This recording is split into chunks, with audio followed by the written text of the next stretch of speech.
हाँ जी, सत श्री अकाल सारिਆਂ ਨੂੰ। ਅੱਜ ਮੈਂ ਤੁਹਾਡੇ ਸਾਹਮਣੇ ਫਿਰ ਤੋਂ ਹਾਜ਼ਰ ਹਾਂ ਆਪਣੀ ਨੈਕਸਟ ਵੀਡੀਓ ਲੈ ਕੇ। ਤੇ ਅੱਜ ਦਾ ਜਿਹੜਾ ਟੌਪਿਕ ਹੈ ਉਹ ਸਮਰਾਈਜ਼ ਰਿਟਨ ਟੈਕਸਟ ਹੈ।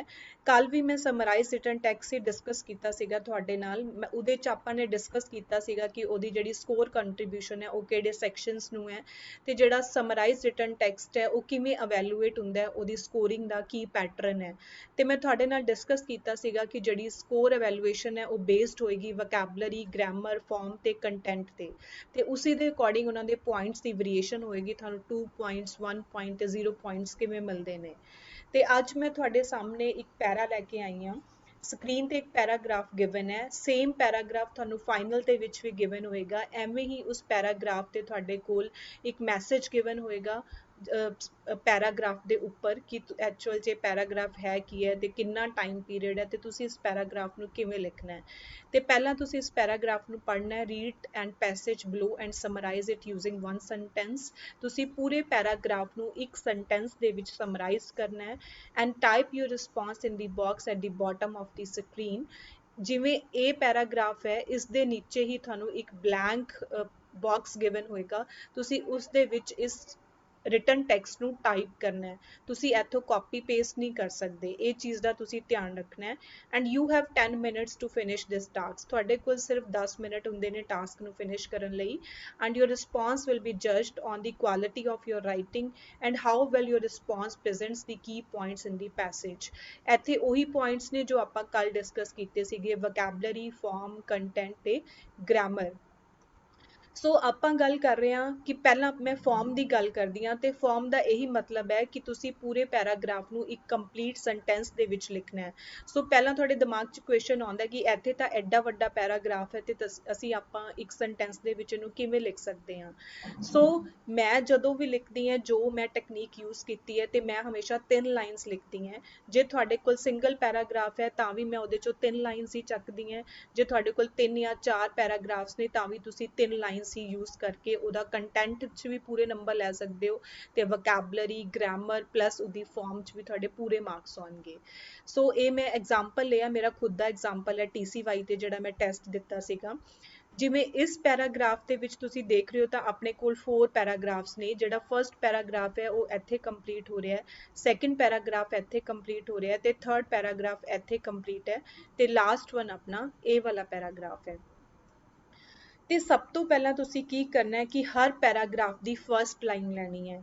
ਫਰਸਟ ਲਾਈਨ ਛੋਟੀ ਹੈ ਤਾਂ ਤੁਸੀਂ ਸੈਕਿੰਡ ਲਾਈਨ ਪਿਕ ਕਰ ਸਕਦੇ ਹੋ, ਕਿਉਂਕਿ ਤੁਸੀਂ ਵਰਡ ਲਿਮਿਟ 50 to 70 ਵਰਡਸ ਰੱਖਣੀ ਹੈ। ਤੇ ਮੈਂ ਇੱਕ ਚੀਜ਼ ਇਹ ਵੀ ਨੋਟਿਸ ਕੀਤੀ ਹੈ ਕਿ ਹਮੇਸ਼ਾ ਟਰਾਈ ਕਰਨਾ ਜਿਹੜੀ ਤੁਹਾਡੀ ਵਰਡ ਲਿਮਿਟ ਹੈ ਉਹ ਅਬਵ 60 ਹੋਵੇ, ਮਤਲਬ 60 ਤੋਂ ਘੱਟ ਨਾ ਹੋਵੇ ਤਾਂ ਜ਼ਿਆਦਾ ਬੈਟਰ ਹੈ। ਕਿਉਂਕਿ ਮੈਂ ਹਮੇਸ਼ਾ ਇਹ ਨੋਟਿਸ ਕੀਤਾ ਕਿ ਅਗਰ ਤੁਸੀਂ 60 ਤੋਂ ਅਬਵ ਲਿਖ ਰਹੇ ਹੋ then you will get 2 points, otherwise you will get some less points. ਇਹ ਚੀਜ਼ ਤੁਸੀਂ ਧਿਆਨ ਰੱਖਣੀ ਹੈ। ਤੇ ਇਹਦੇ ਵਿੱਚ ਮੇਰੀ ਜਿਹੜੀ ਫਰਸਟ ਲਾਈਨ ਹੈ ਉਹ ਮੈਂ ਐਜ਼ ਇਟ ਇਜ਼ ਲਈ ਹੈ। Researchers have established that when people are mentally engaged, biochemical changes occur in the brain that allow it to function more effectively in cognitive areas such as attention and memory। ਇਹ first line ਮੈਂ as it is complete ਲਈ ਹੈ ਕਿਉਂਕਿ ਮੈਂ 70 words ਦਾ ਵੀ ਧਿਆਨ ਰੱਖਣਾ ਹੈ। ਤੇ ਜਿਵੇਂ ਇਸ ਲਾਈਨ ਨੂੰ ਜਦੋਂ ਆਪਾਂ ਕੰਪਲੀਟ ਕਰ ਰਹੇ ਹਾਂ ਤਾਂ ਇੱਥੇ ਫੁੱਲ ਸਟਾਪ ਹੈ, ਬਟ ਜਦੋਂ ਤੁਸੀਂ ਆਪਣੇ ਵਰਡਸ ਦੇ ਵਿੱਚ ਉਹਨੂੰ ਲਿਖ ਰਹੇ ਹੋ ਤਾਂ ਤੁਸੀਂ ਫੁੱਲ ਸਟਾਪ ਨਹੀਂ ਯੂਜ਼ ਕਰਨਾ। ਮੈਂ first line as it is last paragraph ਦੇ ਵਿੱਚੋਂ ਇੱਥੇ ਲਿਖਤੀ, ਤੇ ਉਸ ਤੋਂ ਬਾਅਦ ਮੈਂ ਯੂਜ਼ ਕਰਨਾ ਹੈ ਸੈਮੀਕੋਲਨ। ਸੈਮੀਕੋਲਨ ਤੁਹਾਡਾ ਗ੍ਰਾਮਰ ਦੇ ਵਿੱਚ ਆਏਗਾ। ਤੇ ਜਦੋਂ ਤੁਸੀਂ ਨੈਕਸਟ ਲਾਈਨ ਲਿਖੋਗੇ ਤਾਂ ਤੁਸੀਂ ਸੈਮੀਕੋਲਨ ਤੋਂ ਬਾਅਦ ਸਪੇਸ ਲਿਖਣਾ ਹੈ, ਉਹਦੇ ਨਾਲ ਇੱਕਦਮ ਨਹੀਂ ਲਿਖਣਾ। ਤੇ ਜਦੋਂ ਵੀ ਮੈਂ ਆਪਣੀ ਸੈਕਿੰਡ ਲਾਈਨ ਲਿਖਣੀ ਆ ਤਾਂ ਮੈਂ ਯੂਜ਼ ਕਰਦੀ ਹਾਂ ਬਟ। ਤੁਸੀਂ ਬਟ ਵੀ ਯੂਜ਼ ਕਰ ਸਕਦੇ ਹੋ, ਤੁਸੀਂ ਕੋਈ ਹੋਰ ਗ੍ਰਾਮਰ ਦਾ ਉਹ ਯੂਜ਼ ਕਰਨਾ ਹੈ, ਤੁਸੀਂ ਟ੍ਰਾਂਜੀਸ਼ਨਸ ਉਹ ਵੀ ਯੂਜ਼ ਕਰ ਸਕਦੇ ਹੋ, ਬਟ ਮੈਂ ਜਿਹੜੀ ਟ੍ਰਾਂਜੀਸ਼ਨ ਯੂਜ਼ ਕਰੀ ਹੈ ਇੱਥੇ ਬਟ ਦੀ ਯੂਜ਼ ਕਰੀ ਹੈ। ਸੋ ਤੁਸੀਂ ਸੈਮੀਕੋਲਨ ਲਿਖਤਾ, ਦੈਨ ਤੁਸੀਂ ਸਪੇਸ ਦੇਤੀ, ਦੈਨ ਬਟ। ਬਟ ਤੋਂ ਬਾਅਦ ਤੁਸੀਂ ਕੌਮਾ ਯੂਜ਼ ਕਰਨਾ ਹੈ, ਇਹ ਹਮੇਸ਼ਾ ਧਿਆਨ ਰੱਖਣਾ ਹੈ। ਉਸ ਤੋਂ ਬਾਅਦ ਅਗੇਨ ਤੁਸੀਂ ਸਪੇਸ ਦੇਣੀ ਹੈ। ਉਸ ਤੋਂ ਬਾਅਦ ਤੁਸੀਂ ਕੀ ਕਰਨਾ ਹੈ ਕਿ ਕੋਈ ਸੈਕਿੰਡ ਲਾਈਨ ਚੂਜ਼ ਕਰਨੀ ਹੈ, ਤੇ ਉਹ ਡਿਪੈਂਡ ਕਰਦਾ ਕਿ ਸੈਕਿੰਡ ਲਾਈਨ ਤੁਸੀਂ ਸੈਕਿੰਡ ਪੈਰਾਗ੍ਰਾਫ ਚੋਂ ਵੀ ਚੂਜ਼ ਕਰ ਸਕਦੇ ਹੋ। ਬਟ ਜਦੋਂ ਮੈਂ ਸੈਕਿੰਡ ਪੈਰਾਗ੍ਰਾਫ ਲਿਆ ਤਾਂ ਇੱਥੇ ਮੈਨੂੰ ਐਜ਼ ਸੱਚ ਕੋਈ ਛੋਟੀ ਲਾਈਨ ਨਹੀਂ ਦਿਸੀ, ਮਤਲਬ ਕੋਈ ਸੈਂਸ ਨਹੀਂ ਬਣ ਰਹੀ ਸੀ ਕਿ ਮੈਂ ਇਹ ਪੂਰਾ ਪੈਰਾਗ੍ਰਾਫ ਤਾਂ ਮੈਂ ਨਹੀਂ ਪਿਕ ਕਰ ਸਕਦੀ ਸੀ। ਸੋ ਮੈਂ ਟਰਾਈ ਕੀਤਾ ਕਿ ਮੈਂ ਥਰਡ ਪੈਰਾਗ੍ਰਾਫ ਚੋਂ ਕੁਝ ਵਰਡਸ ਲੈ ਲਾਂ, ਤਾਂ ਮੈਂ ਸੈਕਿੰਡ ਥਰਡ ਪੈਰਾਗ੍ਰਾਫ ਚੋਂ ਇਹ ਵਾਲੀ ਲਾਈਨ ਪਿਕ ਕੀਤੀ, ਤੇ ਇਹ ਵਾਲੀ ਲਾਈਨ ਆ ਵਾਲੀ ਰਹੇਗੀ। Many experts are so convinced of the benefits of challenging the brain that are putting the theory to work in their own lives. This is the second line। ਤਾਂ ਮੈਂ as it is ਇਸ second line ਨੂੰ ਇੱਥੇ ਲੈ ਲਿਆ, ਮਤਲਬ ਇਹ line same ਉਹੀ ਹੈ, ਬਸ ਮੈਂ ਇੱਥੇ ਜਿਹੜਾ ਆਪਣੇ ਕੋਲੋਂ use ਕੀਤਾ ਇਹ ਤਿੰਨ ਚੀਜ਼ਾਂ use ਕੀਤੀਆਂ, semicolon, but, then colon। make sure semicolon ਤੋਂ ਬਾਅਦ space ਦੇਣਾ ਹੈ, but comma ਤੋਂ ਬਾਅਦ ਤੁਸੀਂ space ਦੇਣਾ ਹੈ, ਤੇ ਮੈਂ second line as it is ਇੱਥੇ use ਕਰ ਲਈ। ਉਸ ਤੋਂ ਬਾਅਦ ਜਦੋਂ ਆਪਾਂ ਗੱਲ ਕਰੀਏ ਤਾਂ ਇੱਥੇ ਵੀ ਔਨ ਲਾਈਵਸ ਤੋਂ ਬਾਅਦ ਸਾਡੇ ਕੋਲ ਫੁੱਲ ਸਟਾਪ ਹੈ, ਤਾਂ ਤੁਸੀਂ ਅਗੇਨ ਫੁੱਲ ਸਟਾਪ ਨਹੀਂ ਦੇਣਾ ਕਿਉਂਕਿ ਆਪਾਂ ਨੇ ਵਨ ਵਰਡ ਸੈਂਟੈਂਸ ਲਿਖਣਾ ਹੈ।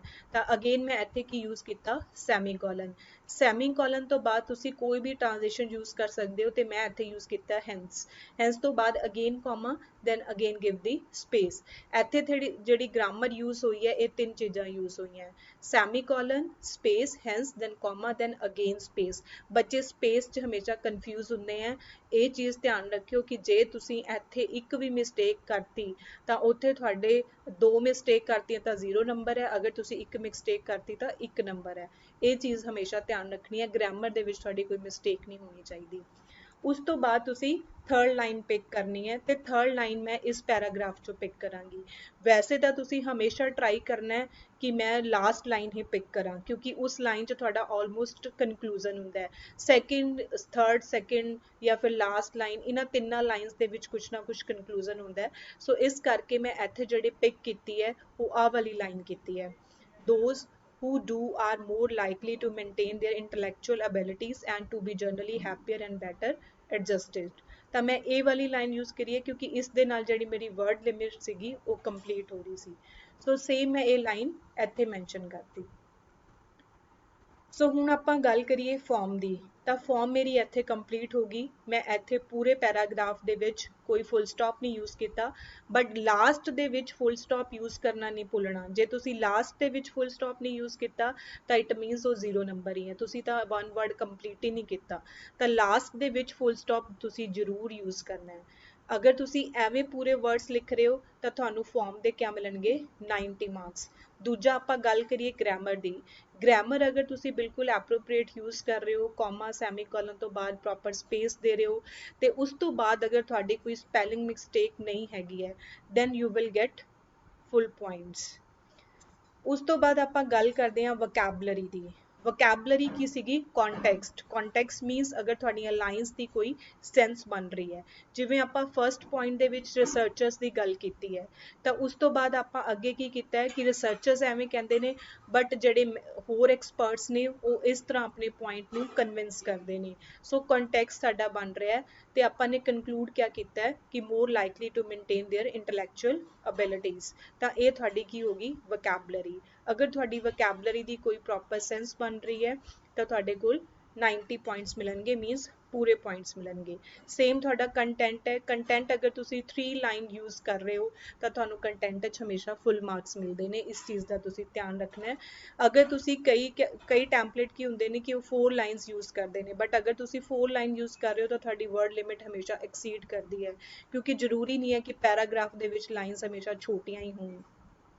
ਸੋ ਇਸ ਤਰ੍ਹਾਂ ਤੁਸੀਂ ਸਮਰਾਈਜ਼ ਰਿਟਨ ਟੈਕਸਟ ਲਿਖ ਸਕਦੇ ਹੋ, ਕੋਈ ਜ਼ਿਆਦਾ ਟਿਪੀਕਲ ਟਾਸਕ ਨਹੀਂ ਹੈਗਾ।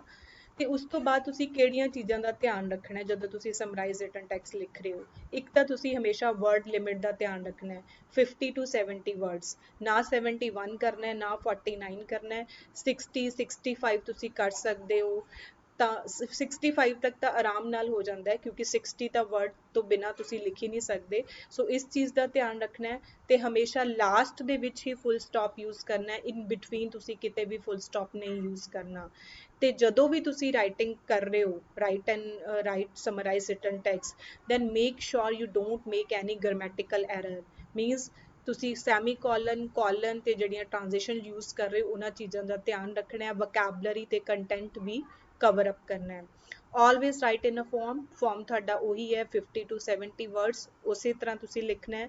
And timer will remain on through out while writing. ਜਦੋਂ ਵੀ ਤੁਸੀਂ ਲਿਖਦੇ ਹੋ ਤਾਂ ਇੱਥੇ ਤੁਹਾਡੇ ਕੋਲ ਟਾਈਮਰ ਔਨ ਹੁੰਦਾ ਹੈ, 10 ਮਿੰਟਸ ਤੋਂ ਸਟਾਰਟ ਹੋ ਜਾਂਦਾ ਹੈ, ਤਾਂ ਤੁਸੀਂ ਘਬਰਾਉਣਾ ਨਹੀਂ, 10 ਮਿੰਟਸ ਬਹੁਤ ਜ਼ਿਆਦਾ ਹੁੰਦੇ ਹੈ।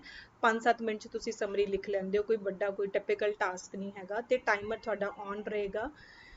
and you can only copy paste and cut from your written text। ਜਿਵੇਂ ਮੈਂ ਤੁਹਾਨੂੰ ਦੱਸਿਆ ਸੀਗਾ ਕਿ ਤੁਸੀਂ ਇੱਥੋਂ ਕੁਝ ਵੀ ਕੱਟ ਕਾਪੀ ਪੇਸਟ ਨਹੀਂ ਕਰ ਸਕਦੇ। ਇਨ ਕੇਸ ਅਗਰ ਤੁਹਾਡੇ ਇੱਥੇ ਕੁਝ ਵਰਡਸ ਨੇ ਜੋ ਅਗਲੀ ਲਾਈਨ ਦੇ ਵਿੱਚ ਵੀ ਯੂਜ਼ ਹੋ ਰਹੇ ਨੇ ਤਾਂ ਤੁਸੀਂ ਕੱਟ ਕਾਪੀ ਪੇਸਟ ਕਰ ਸਕਦੇ ਹੋ, ਬਟ ਜਿਹੜਾ ਪੈਰਾਗ੍ਰਾਫ ਤੁਹਾਨੂੰ ਗਿਵਨ ਹੈ ਉੱਥੋਂ ਤੁਸੀਂ ਕੁਝ ਵੀ ਕੱਟ ਕਾਪੀ ਪੇਸਟ ਨਹੀਂ ਕਰ ਸਕਦੇ।